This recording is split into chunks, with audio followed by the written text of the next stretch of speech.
Aircraft design organisation. Organisations involved in the design of aircraft must be approved in accordance with Subpart J of the Part 21 Implementing Rules of the Initial Airworthiness Regulatory Framework, also referred to as Part 21J. In this presentation, we will be exploring the remit of an approved aircraft design organisation from an airworthiness perspective. In particular, we will be answering the following 4 questions. 1. What is the fundamental goal and objectives of the organisation? 2. What are the key functional areas of the organisation? 3. How do the key functional areas translate into the basic organisational structure? And 4.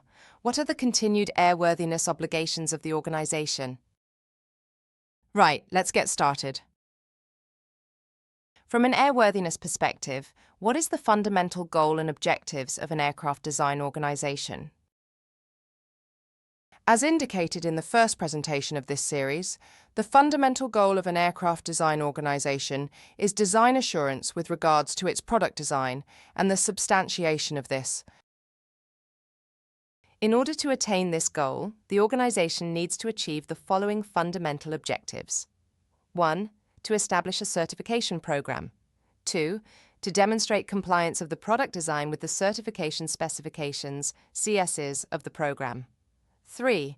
To verify compliance of the product design with the CSs of the program. And 4. To declare compliance with all of the CSs of the program. What are the key functional areas of the organisation? According to the Design Management System of Part 21J, there are 3 key functional areas. 1.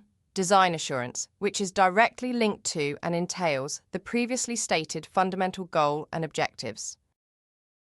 2. Independent system monitoring, which entails the verification of the organisation's compliance with all the pertinent requirements of Part 21.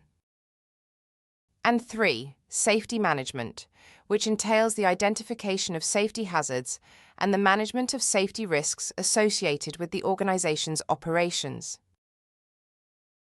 How do the key functional areas translate into the basic organisational structure? This schematic diagram represents the translation of the key functional areas into the basic organisational structure. Let's work our way through the diagram from the right to the left. HOSM denotes the head of safety management, who is responsible for the execution of the safety management function. Depending on the size and complexity of the organisation, he or she may be supported by safety engineers. HOISM denotes the head of independent system monitoring, who is responsible for the execution of the independent system monitoring function. Again, depending on the size and complexity of the organisation, he or she may be supported by independent system monitoring engineers. HODs denotes the heads of departments, who are responsible for the development of the aircraft design.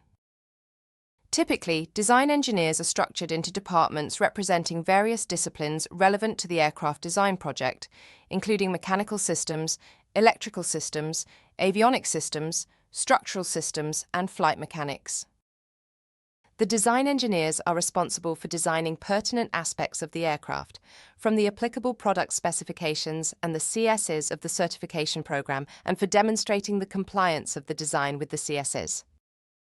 HOA denotes the head of airworthiness, who is responsible for developing the certification program with the support of the compliance verification engineers. The CVEs are also structured into specialist disciplines mirroring those of the design engineers and are primarily responsible for verifying the compliance of the aircraft design with the CSs of the certification program, as is pertinent to their discipline.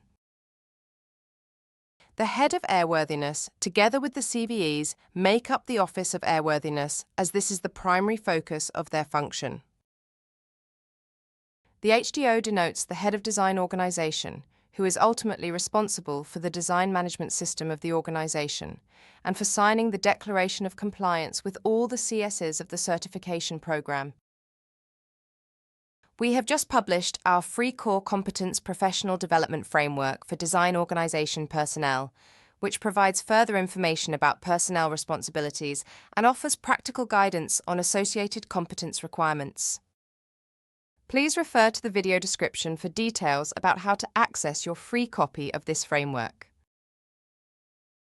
What are the continued airworthiness obligations of the organisation? The work of an aircraft design organisation does not end after a TC has been issued for its aircraft type design. Once the aircraft is in service, the organisation has an obligation to ensure the continued airworthiness of the type design. This is facilitated by the organisation's interactions with the operators of the aircraft through their CAMOs and contracted AMOs. For example, in-service data from CAMOs may reveal a significant reliability issue with an aircraft system, which could lead to a change or modification to the aircraft type design to address the issue. Also, in another example, in-service data about a structural damage suffered by an aircraft may reveal that the damage is outside the scope of the standard repair schemes provided within the aircraft's maintenance data, which could lead to a repair design to address the damage. Well, that's it for now. Thanks for watching. If you found this presentation useful, don't forget to subscribe to this channel and turn on the notification button to ensure you're informed when we release the next video in the series. Feel free to also like the video and share your thoughts in the comments section if you have any. Thanks again.